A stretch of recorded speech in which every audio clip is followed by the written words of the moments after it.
আসসালামু আলাইকুম।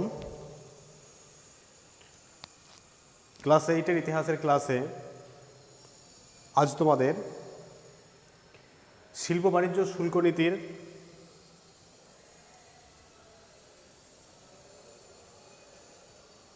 শিল্প বাণিজ্য শুল্ক নীতির প্রসঙ্গে অবশিল্পায়ন নিয়ে আলোচনা করব। আমরা জানি যে 1757 খ্রিস্টাব্দে ইংরেজ ইস্ট ইন্ডিয়া কোম্পানি পলাশী যুদ্ধের জয়লাভের পর ভারতবর্ষে সাম্রাজ্য বিস্তারের ভিত তৈরি করে এবং পরবর্তীকালে 1764 খ্রিস্টাব্দের 22 অক্টোবর বক্সারের যুদ্ধের মাধ্যমে ইংরেজ ইস্ট ইন্ডিয়া কোম্পানি ভারতবর্ষের যে সাম্রাজ্য বিস্তার সে সাম্রাজ্য বিস্তার আরও মজবুত হয়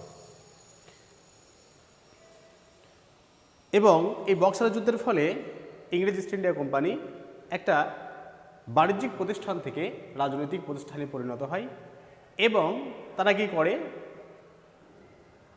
ভারতবর্ষের যে সম্পদ সেই সম্পদকে নিজের দেশে নিয়ে চলে যেতে শুরু করে। আগে ভারতবর্ষে ব্যবসা বাণিজ্য করার জন্য ইংল্যান্ড থেকে অর্থ আসতো, কিন্তু বক্সারের যুদ্ধের পর ইংরেজ ইস্ট ইন্ডিয়া কোম্পানি কি করে না ইংল্যান্ড থেকে যে অর্থ আসতো সেই অর্থ আসা বন্ধ করে দেয় এবং ভারতের রাজস্বের উপর নির্ভর করে ইংরেজ ইস্ট ইন্ডিয়া কোম্পানির ব্যবসা বাণিজ্য পরিচালিত হয়।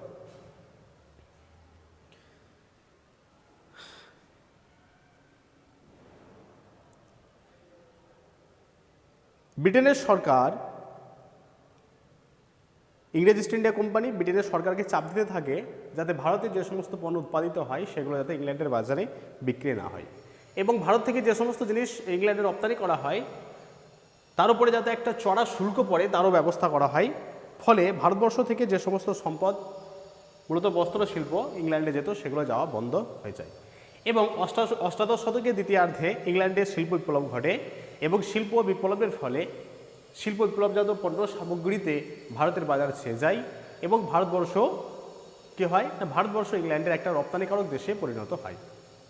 ইংল্যান্ডের সমস্ত দ্রব্য ভারতের বাজার ছেয়ে যায় এবং ভারতে যে সমস্ত কুটির শিল্পী ছিলেন যারা কুটির শিল্পের ওপর নির্ভর করে যাদের জীবিকা নির্বাহ হতো সেটা কিন্তু বন্ধ হয়ে যায় অসম শুল্ক নীতির জন্য। ইংরেজ ইস্ট ইন্ডিয়া কোম্পানি ভারতে বিনা শুল্কে বাণিজ্য করতো, এর জন্য তাদেরকে কোনো বাড়তি পয়সা দিতে হতো না, বাড়তি টাকা দিতে হতো না, কিন্তু ভারতীয় যারা বণিক সেই বণিকরা কী করতো ভারতীয় বণিকদের রাজস্ব দিয়ে তাদেরকে ব্যবসা করতে হতো। এর জন্য একটা অসম প্রতিযোগিতার সৃষ্টি হয় এবং সেই অসম প্রতিযোগিতা থেকে ভারতীয় যারা বণিক সেই বণিকরা কিন্তু অসম প্রতিযোগিতা থেকে পিছু হটতে বাধ্য হয়। ফলে ভারতের যে একচেটিয়া বাজার সে একচেটিয়া বাজার করায়ত্ত করে ইংরেজ ইস্ট ইন্ডিয়া কোম্পানি। এ প্রসঙ্গে দেখো অবশিল্পায়ন বা ইন্ডাস্ট্রিয়ালাইজেশন ঘটেছিল। ইন্ডাস্ট্রিয়ালাইজেশন বা অবশিল্পায়ন কাকে বলে সেটা আমরা আগে জানবো। দেখো অবশিল্পায়ন কথার অর্থ হচ্ছে শিল্পের বিপরীত বা শিল্পের অধোগতি। অবশিল্পায়ন কথার অর্থ কি শিল্পের বিপরীত বা শিল্পের অধোগতি।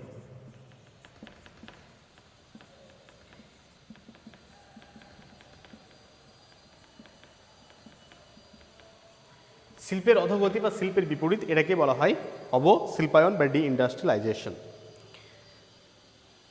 ঔপনিবেশিক ভারতে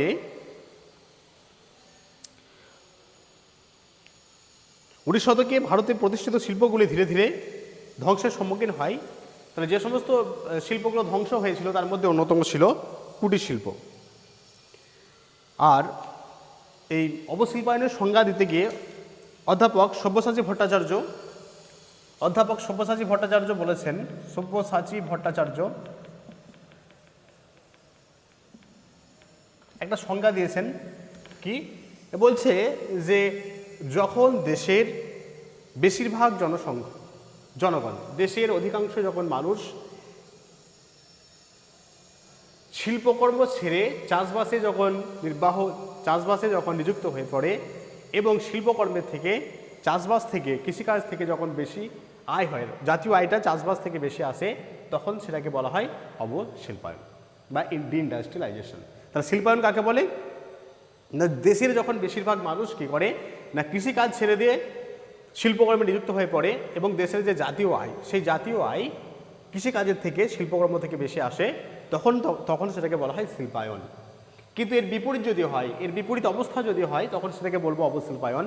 এর বিপরীত অবস্থা বলতে কি, না দেশের যখন বেশিরভাগ মানুষ কি করে না শিল্পকর্ম ছেড়ে দিয়ে চাষবাসে নিযুক্ত হয়ে পড়ে এবং দেশের যে জাতীয় আয়, মোট আয়, সেই মোট আয় যখন কৃষিকাজ থেকে শিল্পকর্ম থেকে মানে শিল্পকর্মের থেকে কৃষিকাজ থেকে বেশি পরিমাণে আসে, তখন তাকে বলা হয় অবশিল্পায়ন।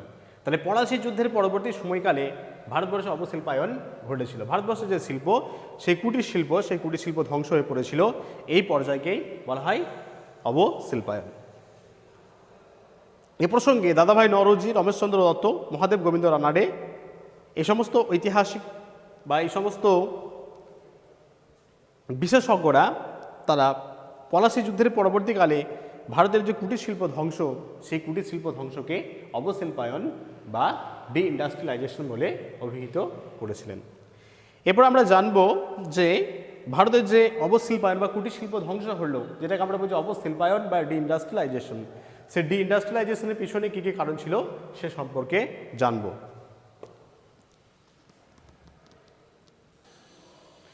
অবশিল্পায়নের কারণ, এক নাম্বার, তাহলে পয়েন্ট ওয়াইজ আমি আলোচনা করছি এবং আলোচনা করা মানে বোর্ডে আমি পয়েন্টগুলো বোর্ডে লিখছি এবং তারপর সেগুলো আলোচনা করছি। দেখো, ডি ইন্ডাস্ট্রিয়ালাইজেশন বা অবশিল্পায়নের প্রথম যেটা কারণ ছিল সেটা হচ্ছে কোম্পানির একচেটিয়া বাণিজ্য। কোম্পানির একচেটিয়া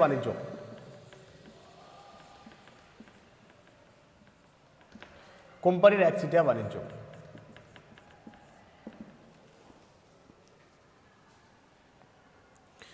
1757 খ্রিস্টাব্দে পলাশীর যুদ্ধে জয়লাভের পর ইংরেজ ইস্ট ইন্ডিয়া কোম্পানি এবং তার ব্যক্তিগত কর্মচারীরা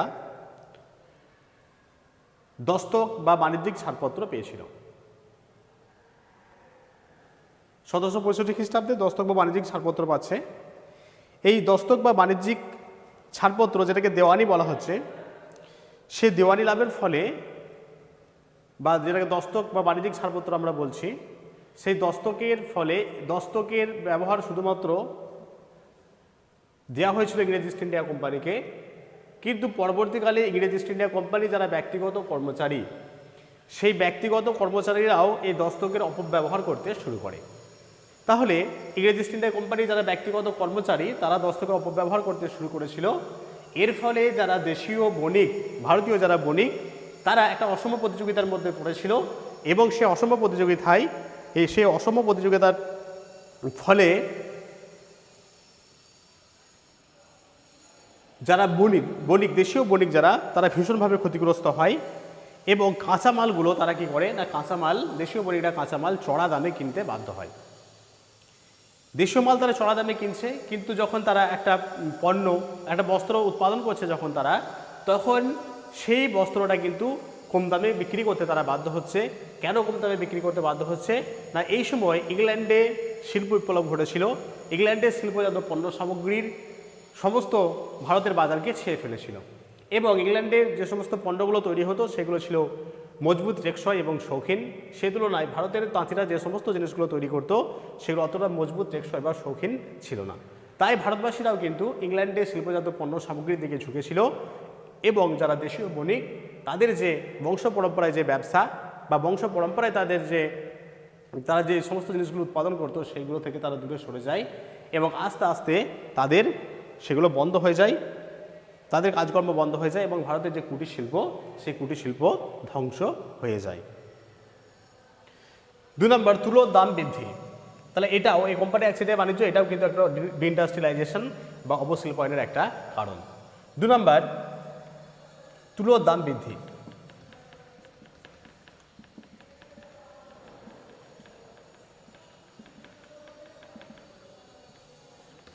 তুলোর দাম বৃদ্ধি। সুতির বস্ত্র উৎপাদনের বা সুতি বস্ত্র তৈরির প্রধান কাঁচামাল হলো তুলো। এই তুলো থেকে সুতো তৈরি করা হয়। কোম্পানি কর্মচারীরা তার উপর একচেটিয়া অধিকার স্থাপন করে তার চড়া দামে তাঁতিদের কাছে বিক্রি করে। চড়া দামে তুলো কিনে, তাহলে তাঁতিরা চড়া দামে তুলো কিনছে তাহলে তুলোর উপর একচেটিয়া অধিকার লাভ করেছিল কারা? ইংরেজ ইস্ট ইন্ডিয়া কোম্পানি। তাহলে তারা তুলোর উপর একচেটিয়া অধিকার লাভ করছে এবং তারা কী করছে, চড়া দামে যারা ভারতীয় তাঁতি, যারা কৃষক, যারা ভারতীয় তাঁতি যারা বস্ত্র উৎপাদন করে তাদেরকে চড়া দামে সেই তুলো বিক্রি করছে ইংরেজ ইস্ট ইন্ডিয়া কোম্পানি। তাহলে দেখো তারা তুলোটা চড়া দামে কিনছে, কিন্তু তুলোটা চড়া দামে কেনার পর সেখান থেকে সুতো তৈরি করার পর যে বস্ত্র তারা উৎপাদন করলো সেই উৎপাদনটা কিন্তু সেই হারে তারা দাম নিতে পারছে না, সেই দামে তারা বিক্রি করতে পারছে না, ফলে উভয় দিক থেকে তারা ক্ষতিগ্রস্ত হচ্ছে। তাহলে তুলো বেশি দামে কিনছে এবং যে বস্ত্রগুলো তারা তৈরি করলো সেই বস্ত্রগুলো তারা বেশি দামে, সেই বস্ত্রগুলো তারা কম দামে কিনতে বাধ্য হচ্ছে। তুলো বেশি দামে কিনছে আর বস্ত্র যেগুলো তারা তৈরি করছে সেগুলো কম দামে তারা বিক্রি করতে বাধ্য হচ্ছে, ফলে একটা ভীষণ ক্ষতির সম্মুখীন হয় এবং চাষিরা এর ফলে আস্তে আস্তে সর্বশান্ত হয়ে যায়।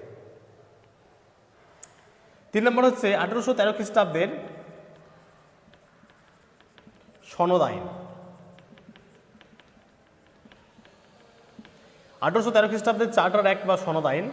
এই 1813 খ্রিস্টাব্দের চার্টার অ্যাক্ট বা সনদ আইনে ইংরেজ ইস্ট ইন্ডিয়া কোম্পানির একচেটিয়া বাণিজ্যের অবসান ঘটেছিল।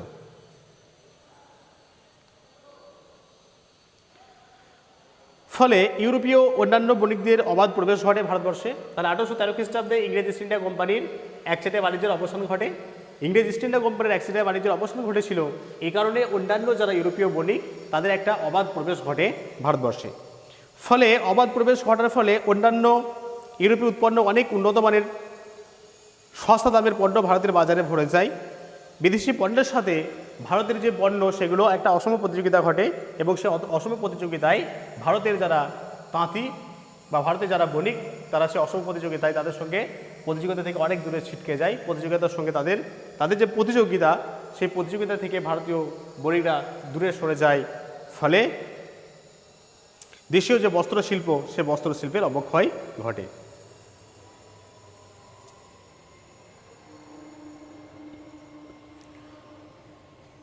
চার নম্বর হচ্ছে অসম শুল্ক নীতি। অসম শুল্ক নীতি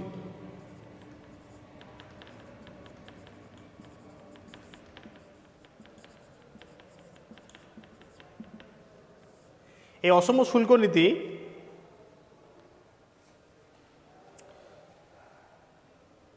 অবশিল্পায়নের জন্য অনেকাংশে দায়ী ছিল। ইংল্যান্ডের জিনিসপত্র যাতে ভারতে অবাধে আসতে পারে তার জন্য কোম্পানি আমদানি শুল্ক কমিয়ে দেয় এবং অষ্টাদশ এবং ঊনবিংশ শতকে ব্রিটেনে ভারত থেকে রপ্তানি করা পণ্যের উপর উচ্চ হারে শুল্ক আরোপ করে। তাহলে দেখো ভারতবর্ষ থেকে যে সমস্ত জিনিসগুলো ইংল্যান্ডে রপ্তানি হতো রপ্তানি শুল্ক বাড়িয়ে দেয় এবং ইংল্যান্ড থেকে যে সমস্ত জিনিসগুলো ভারতে আসে সেগুলো কি করে না সেগুলোর শুল্কটা কমিয়ে দেয়।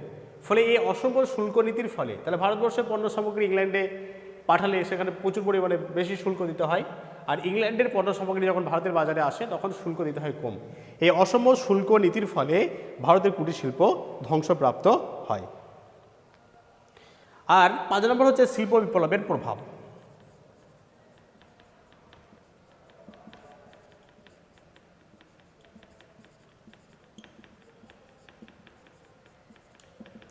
শিল্প বিপ্লবের প্রভাব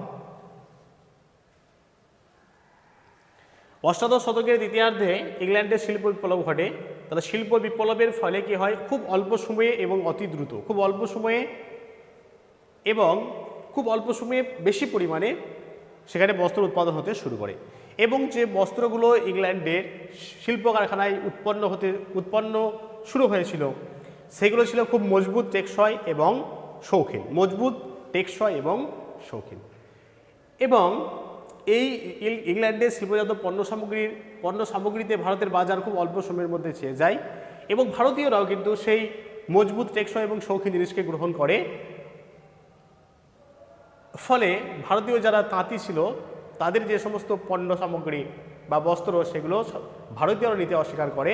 ফলে এরকম একটা অসম প্রতিযোগিতার ফলে কি হয়, ভারতীয় বণিকরা ভারতীয় যারা তাঁতি তাদের বস্ত্রগুলো সাধারণ মানুষ আর কিনে না, আর গ্রহণ করে না। এর ফলে একটা অসম প্রতিযোগিতার মধ্যে পড়ে যায় এবং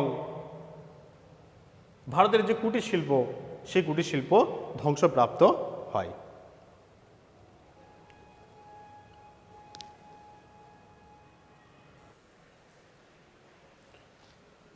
এরপর হচ্ছে শিল্প সংরক্ষণ নীতি।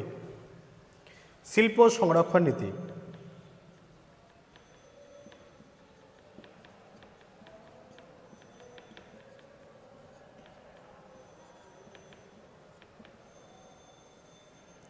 শিল্প সংরক্ষণ নীতি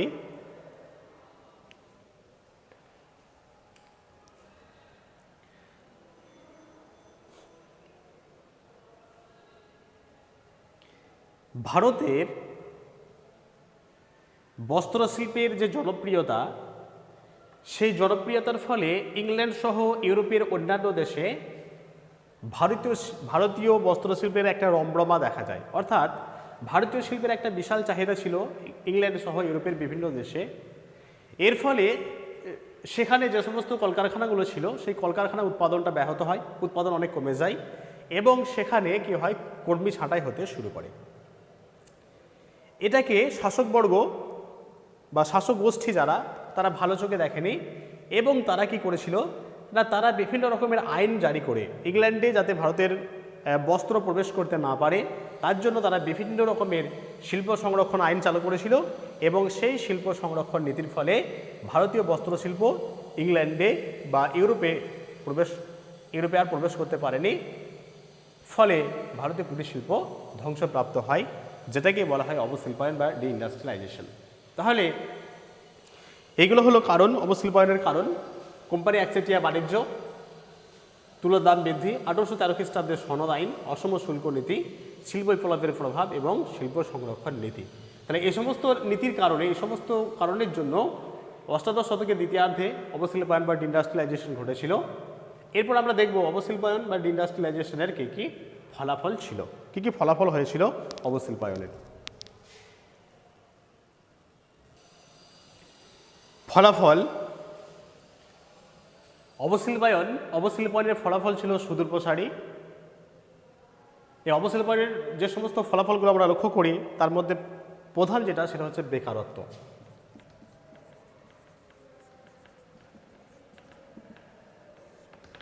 বেকারত্ব, দেশীয় কুটির শিল্পের সঙ্গে অনেক মানুষ জড়িত ছিলেন এবং এটা একটা বংশ পরম্পরায়, এই কুটির শিল্প ছিল একটা বংশ পরম্পরার শিল্প, বাপ ঠাকুরদা ছেলে এভাবে বংশ পরম্পরায় চলে আসতো। কিন্তু যে সমস্ত কারণের এই অবশিল্পায়ন বা কুটির শিল্প ধ্বংস হয়েছিল, যে কারণগুলো বলেছি, সেই কারণগুলোর ফলে ভারতীয় তাঁতিরা একটা অসম প্রতিযোগিতার মধ্যে পড়েছিল এবং তারা তাদের কাজকর্ম ছেড়ে দিতে বাধ্য হয়েছিল এবং এর ফলে বহু সংখ্যক হস্তশিল্পী এবং কারিগর তাদের কাজ হারিয়েছিল এবং তারা বেকার হয়ে পড়েছিল। 2 নম্বর হচ্ছে জমির ওপর চাপ বৃদ্ধি। জমির ওপর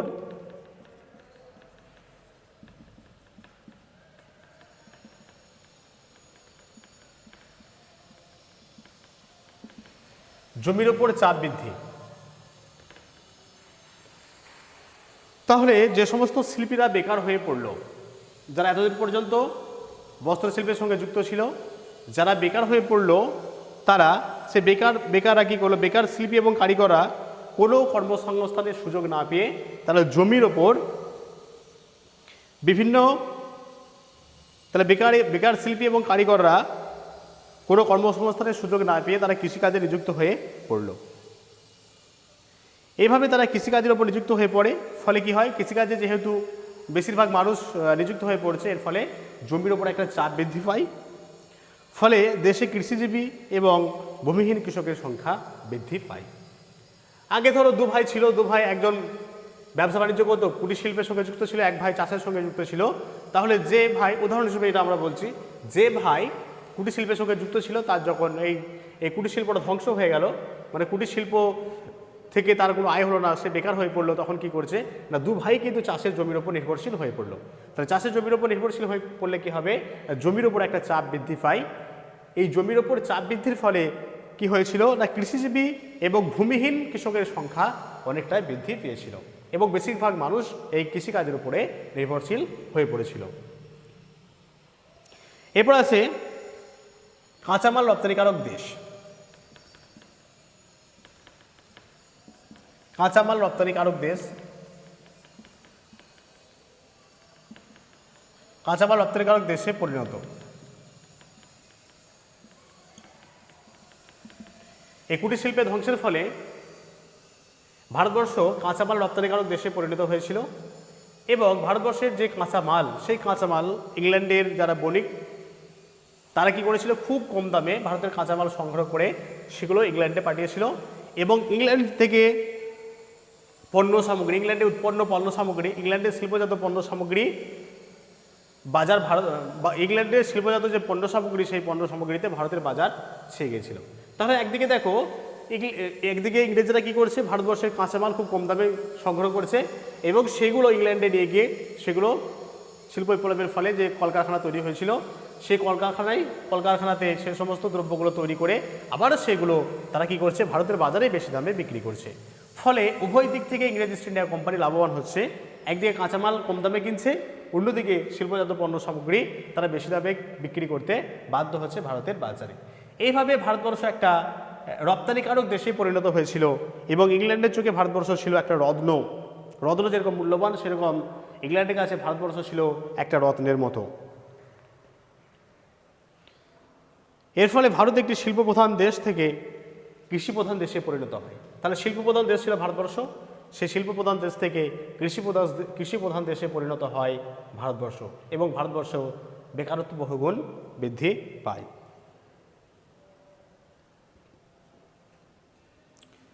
চার নম্বর হচ্ছে দারিদ্র বৃদ্ধি।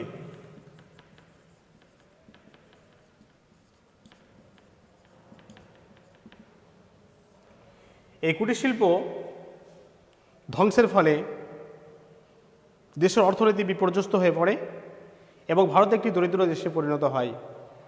দারিদ্র, দুর্ভিক্ষ, মহামারী ভারতীয় জনজীবনে নিত্যসঙ্গী হয়ে ওঠে এবং ভারতের যারা সাধারণ মানুষ তাদের জীবন দুর্বিষহ হয়ে পড়ে এই অবশিল্পায়ন বা কুটির শিল্প ধ্বংসের ফলে।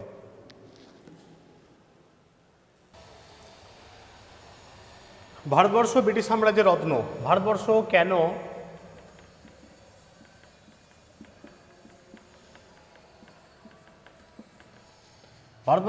ব্রিটিশ সাম্রাজ্যের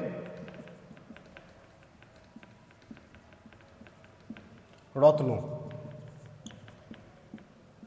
ভারতবর্ষকে কেন ব্রিটিশ সাম্রাজ্যের রত্ন বলা হয়?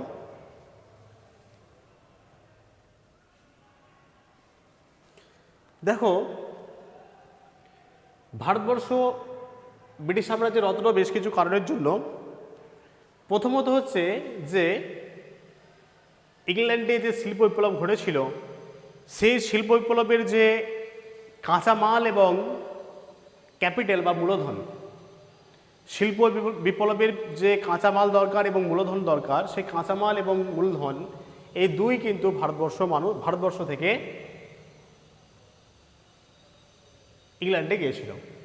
কাঁচামাল এবং মূলধন এই দুটোই তারা ভারতবর্ষ থেকে পেয়েছিল, এই একটা দিক।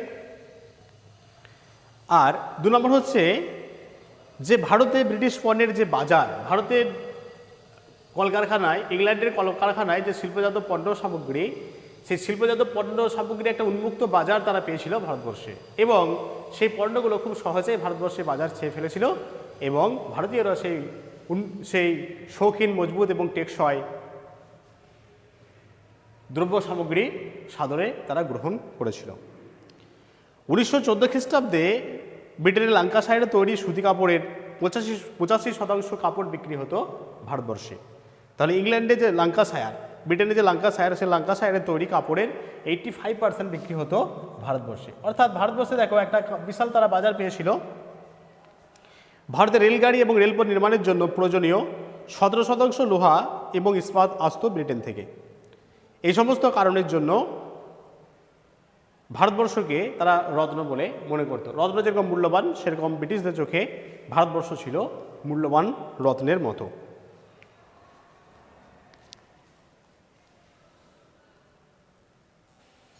দেখো, আজ তাহলে তোমাদের অবশিল্পায়ন বা কুটির শিল্পের ধ্বংসের কারণ, কুটির শিল্পের, ভারতবর্ষের যে কুটির শিল্প, সেই কুটির শিল্পের ধ্বংসের কারণ এবং তার ফলাফল আলোচনা করা হলো, যেটাকে অবশিল্পায়ন বলা হয়, ইন্ডাস্ট্রিয়ালাইজেশন।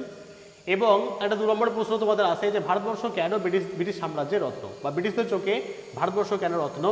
এই দুটো নিয়ে আজকে আলোচনা করা হলো। যদি কোনো পয়েন্টস কারো বুঝতে অসুবিধা হয় অবশ্যই আমাকে জানাবে।